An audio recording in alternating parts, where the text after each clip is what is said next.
জল পৃথিবীতে জীবনের মূল উপাদান। বহু প্রজন্ম ধরে বিজ্ঞানীরা এই মৌলিক প্রশ্নের উত্তর খুঁজে চলেছেন। ব্রহ্মাণ্ডে পৃথিবী ছাড়া অন্য কোথাও কি জল পাওয়া যায়? আধুনিক বিজ্ঞান ও প্রযুক্তির অগ্রগতির ফলে আজ আমরা নিশ্চিতভাবে বলতে পারি যে পৃথিবী ব্যতীতও ব্রহ্মাণ্ডের বিভিন্ন স্থানে জলের অস্তিত্ব রয়েছে, যদিও অনেক সময় তা বরফ, বাষ্প বা আকস্মিক রাসায়নিক যৌগের আকারে থাকে। আজকে আমরা এই ভিডিওতে জানব বিশ্ব ব্রহ্মাণ্ডে কোথায় কোথায় জলের সন্ধান পাওয়া গেছে। প্রথমেই আসা যাক আমাদের পৃথিবীর উপগ্রহ চাঁদের জলের সন্ধানের ব্যাপারে। চাঁদ দীর্ঘদিন ধরেই শুষ্ক হিসেবে বিবেচিত হয়েছে, তবে 2008 থেকে 9 সালে ভারতের চন্দ্রয়ান-1 মিশনের মাধ্যমে চাঁদের পৃষ্ঠে হাইড্রোক্সিল ও জলবাহী অণুর উপস্থিতি প্রমাণ পাওয়া যায়। নাসার LCROSS এবং LRO মিশন চাঁদের দক্ষিণ মেরুতে স্থায়ীভাবে ছায়াযুক্ত গর্তগুলিতে বরফের অস্তিত্ব নিশ্চিত করে। এই বরফ প্রক্রিয়াজাত করে ভবিষ্যতে মহাকাশ অভিযানে পানীয় জল, অক্সিজেন এবং হাইড্রোজেন উৎপাদন করা সম্ভব হতে পারে। এবার আসা যাক মঙ্গলে জলের ইতিহাস নিয়ে। মঙ্গল গ্রহে জলের অস্তিত্ব নিয়ে বহু দশক ধরে গবেষণা চলছে। নাসার কিউরিওসিটি রোভার ও অন্যান্য মহাকাশ যান থেকে পাওয়া ডেটা বিশ্লেষণ করে বিজ্ঞানীরা নিশ্চিত হয়েছেন যে মঙ্গলে অতীতে নদী, হ্রদ ও এমনকি সমুদ্রও ছিল। সেখানে এখনও বরফের আকারে জল রয়েছে, বিশেষ করে মেরু অঞ্চলে। 2018 সালে ইউরোপিয়ান স্পেস এজেন্সির মার্স এক্সপ্রেস অরবিটার মঙ্গলের দক্ষিণ মেরুর নিচে একটি লবণাক্ত জলের হ্রদের সম্ভাব্য উপস্থিতির ইঙ্গিত দেয়। যদিও এই আবিষ্কার নিয়ে বিতর্ক রয়েছে, তথাপি এটি একটি উল্লেখযোগ্য পদক্ষেপ। এবার আসা যাক জুপিটার ও তার উপগ্রহ ইউরোপাকে নিয়ে। গ্যাস জায়ান্ট জুপিটার নিজে কোনো কঠিন পৃষ্ঠ বা জল বহন করে না, তবে তার অনেকগুলি উপগ্রহ এই বিষয়ে অত্যন্ত গুরুত্বপূর্ণ।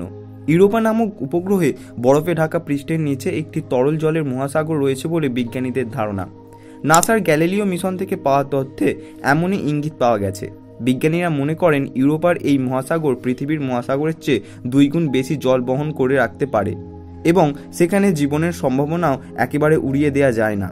এরপরই আসা যাক স্যাটার্ন ও তার উপগ্রহ এনসেলদাস ও টাইটানকে নিয়ে।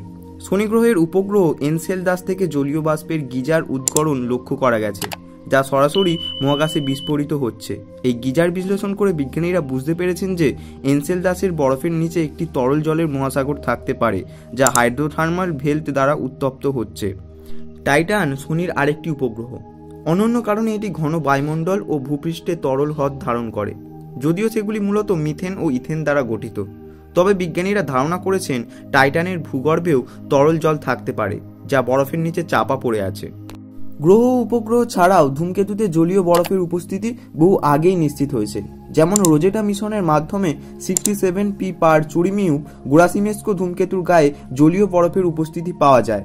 ধূমকেতুগুলি সম্ভবত পৃথিবীর প্রাচীন জলের উৎস হিসেবেও কাজ করেছে। এছাড়াও কিছু গ্রহাণু যেমন বেন্নু ও সিএসেও জল বা জলীয় যৌগের উপস্থিতি চিহ্নিত হয়েছে। পৃথিবী ছাড়া অন্যান্য গ্রহ ও উপগ্রহে জলের উপস্থিতি খুঁজে পাওয়া গেলেও এই অনুসন্ধান শুধু সৌরজগতেই সীমাবদ্ধ নয়। বিজ্ঞানীরা সূর্যের বাইরে আবর্তমান গ্রহ বা এক্সোপ্ল্যানেট পর্যবেক্ষণের মাধ্যমে অনেক ক্ষেত্রে সেই গ্রহগুলোর বায়ুমণ্ডলের জলীয় বাষ্প শনাক্ত করেছেন। যেমন K2-18b নামক এক্সোপ্ল্যানেটে জলীয় বাষ্প এবং সম্ভাব্য জীবন সহায়ক পরিবেশ ইঙ্গিত পাওয়া গেছে।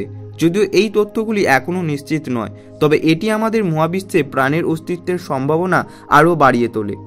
বর্তমানে আমরা জানি যে জল কেবলমাত্র পৃথিবীর সম্পদ নয়। চাঁদ, মঙ্গল, ইউরোপা, এনসেলদাস সহ আরও অনেক জায়গায় জলের অস্তিত্ব নিশ্চিত হয়েছে।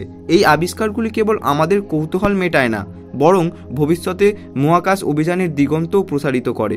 একদিন হয়তো আমরা এমন এক জায়গায় পৌঁছবো যেখানে সত্যিই প্রাণের অস্তিত্ব রয়েছে, এবং সেই সন্ধানের প্রথম ধাপই হলো জল।